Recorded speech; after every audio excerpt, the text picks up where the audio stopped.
Bismillahirrahmanirrahim. Assalamualaikum warahmatullahi wabarakatuh. Terima kasih atas waktu dan kesempatan yang telah diberikan untuk waktu Bapak-Bapak, Ibu-Ibu sekalian pada kesempatan hari ini. Jadi pada kesempatan hari ini kita akan membahas mengenai maaf ya.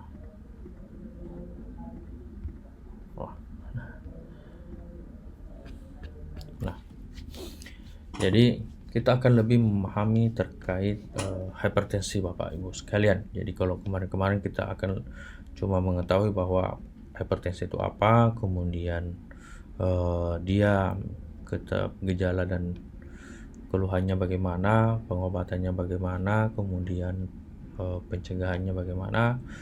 Cuman pada kesempatan ini kita akan lebih membahas terkait hubungannya gitu. Hubungannya dari bagaimana gaya hidup, pola makan, dan salah satu juga yang menjadi banyak pertanyaan adalah faktor keturunan berkenaan dengan hipertensi. Ya, kita ulangi lagi Bapak Ibu ya. Jadi hipertensi itu merupakan kondisi medis dengan tekanan darah tinggi yang meningkatkan resiko penyakit jantung, stroke, dan masalah kesehatan lainnya. Kenapa kita perlu waspada tentang hipertensi ini? Karena ya, hipertensi merupakan pembunuh senyap atau killing cider. Tidak ditahu-tahu tiba-tiba ya kita terkena serangan gitu. Karena biasanya sering tanpa gejala Bapak Ibu. Biasa kadang ada juga pasien-pasien yang datang ketika kita periksa tekanan darahnya, kenapa tinggi tekanan darahnya gitu. Kemudian ditanya, apa ada keluhan Bapak Ibu? Katanya tidak ada. Nah, ini yang membahayakan Bapak. Justru ketika kita tidak memiliki keluhan, kemudian tekanan darah kita malah tinggi, di situ sebenarnya bentuk kompensasi dari tubuh kita, artinya bentuk penyesuaian gitu.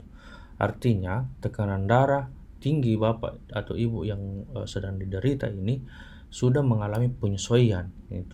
Jadi beda ketika pertama-pertama, ketika anggaplah tekanan darah Bapak Ibu sekalian masih normal gitu, masih 120, 110 gitu. Ketika terjadi peningkatan sedikit, itu mungkin sekitar 30-an, 140, itu pasti akan ada gejala sakit belakang leher, sakit kepala. Nah, ketika dia sudah berlangsung lama, tubuh kita ini akan melakukan penyesuaian, itu melakukan kompensasi setelahnya.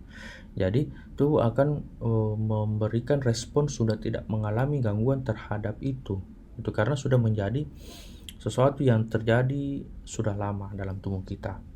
Ini yang bahaya Bapak Ibu sekalian, walaupun dia sudah terjadi begitu lama, sudah menjadi kebiasaan dalam tubuh kita, tetapi bahaya yang dihasilkan oleh tekanan darah tinggi ini tetap sama. Tidak ada juga penyesuaian, bukan berarti sudah tubuh kita menyesuaikan berarti komplikasi yang bisa dihasilkan juga menyesuaikan, tidak. Bahayanya tetap sama. Yang lebih membahayakan lagi kalau seandainya dia sudah sangat tinggi gitu. Bisa menyebabkan komplikasi serius jika tidak ditangani. Kemudian faktor utamanya seperti yang akan kita bahas, yaitu terkait gaya hidup, pola makan, dan faktor genetik. Nah, apa itu hipertensi dari segi definisi dan dampak kesehatannya bagaimana? Kalau hipertensi ketika tekanan darah dalam arteri lebih tinggi dari batas normal. Jadi selalu kita ulang, kategori tekanan darah kalau normal kurang dari 120 per kurang dari 80. Kalau sudah memasuki pra-hipertensi atau menuju hipertensi, itu kategorinya berada pada kisaran 120 sampai 139 per 80 sampai 89. Nah, kadang ada juga tekanan darah, anggaplah dia 121 per 91, itu masuk kategori apa? Kita hitung, kita akan mengukur dari keduanya. Kalau umpamanya dia 121, dia berarti masih pra-hipertensi, tapi pernya sudah 91.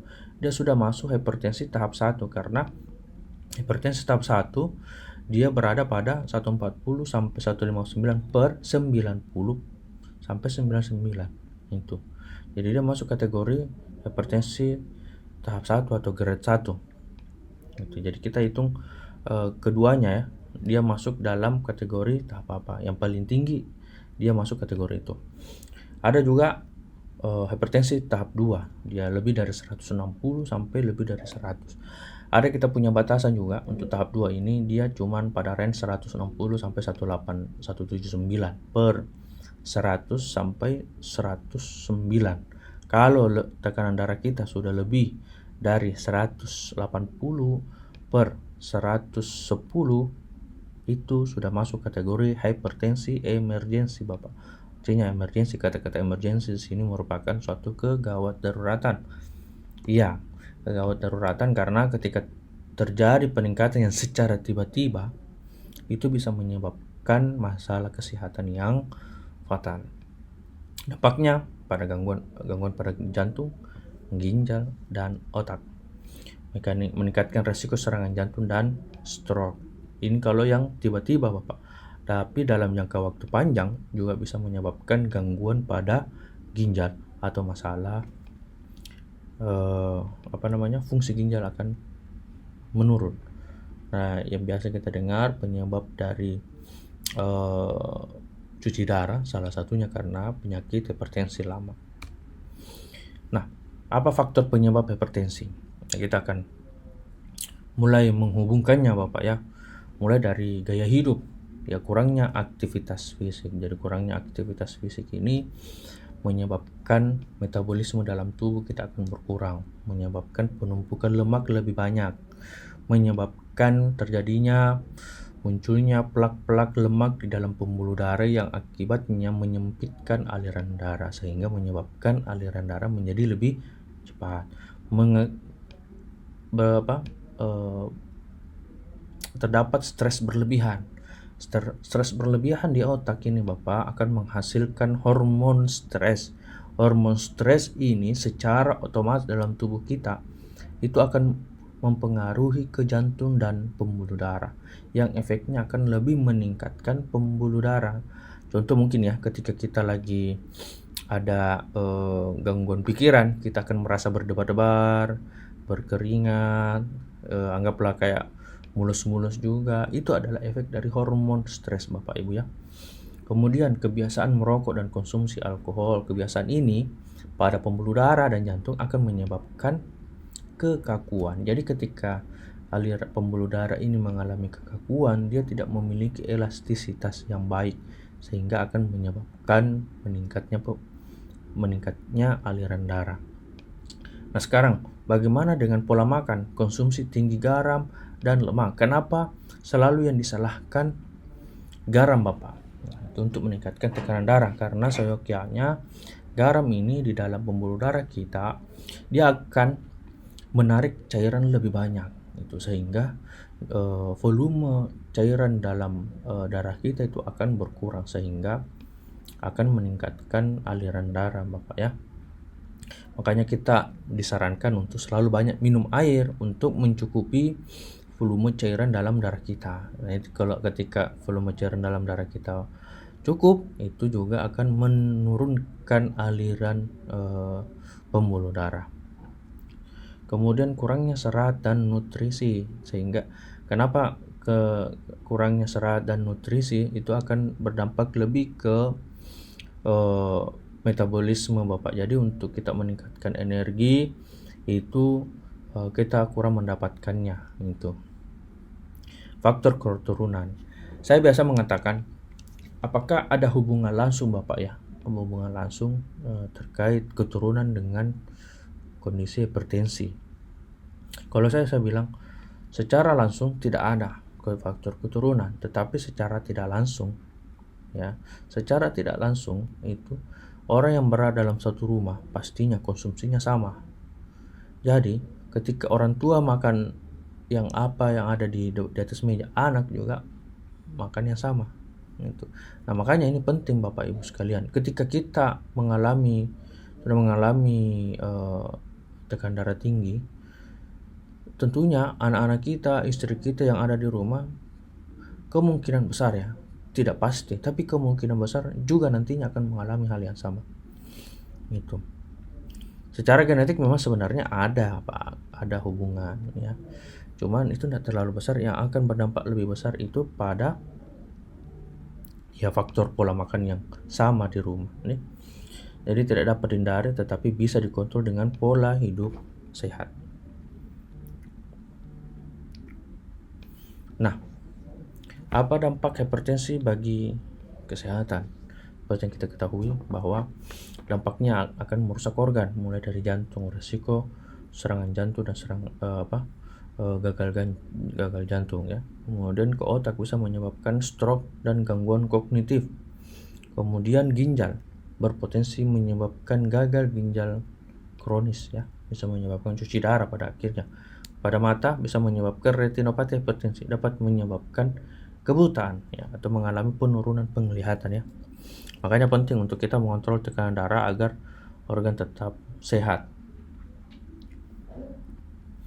Nah, cara mencegah hipertensi. Pertama, dengan gaya hidup sehat. Ya, pola makan sehat.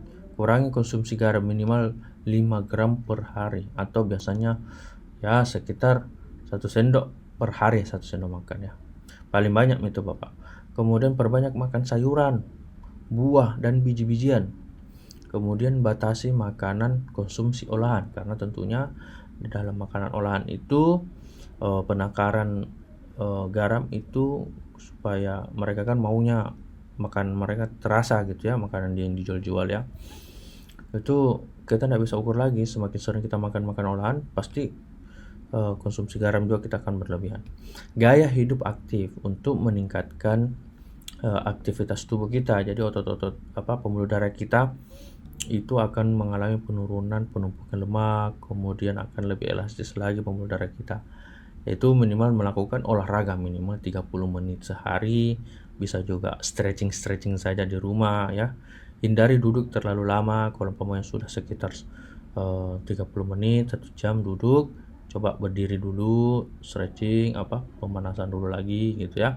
Kemudian manajemen stres, teknik relaksasi, meditasi dan yoga, atau yang paling penting bagi kita yang beragama Islam, khusyuk dalam menjalankan ibadah sholat. Kemudian tidur cukup minimal 7 jam per hari. Nah, jadi bagaimana kita mencegah? Apalagi kita menurunkan resiko ya yang sudah terkena hipertensi, mengubah, tidak ada jalan lain Bapak, mengubah gaya hidup sehat. Nah, pengaruh faktor genetika terhadap hipertensi. Jika salah satu orang tua memiliki hipertensi, anaknya berisiko lebih tinggi.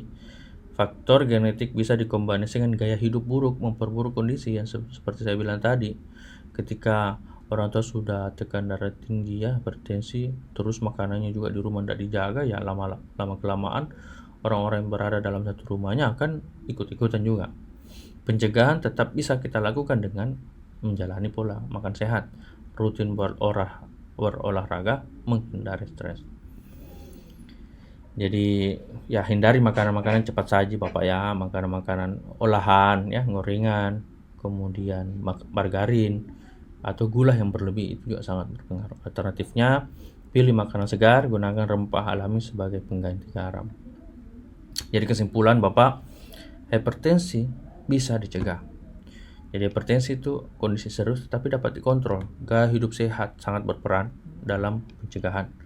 Pemeriksaan tekanan darah secara rutin sangat penting untuk menilai secara dini dan untuk penanganan lebih cepat dan tepat, sehingga kita terhindar dari komplikasi-komplikasi berbahaya dari hipertensi itu. Ini untuk apa? Untuk kita sendiri, untuk keluarga kita. Terima kasih atas waktu dan kesempatannya. Mudah-mudahan kita tetap sehat selalu. Bagi orang yang belum terkena hipertensi, mari jaga Bapak, jangan sampai kita terkena tekanan darah tinggi. Kemudian bagi orang yang sudah sering tekanan darah tinggi, mari kita jaga, kita kontrol dengan apa? Dengan pola hidup sehat dan tetap mengkonsumsi obat-obatan yang dianjurkan dan selalu tetap melakukan pemeriksaan ya. Mungkin itu saja yang bisa kita sampaikan. Terima kasih atas waktu dan kesempatan Bapak-Bapak Ibu sekalian. Semoga bermanfaat. Kami akhiri. Wabillahi taufiq wal hidayah. Wassalamualaikum warahmatullahi wabarakatuh.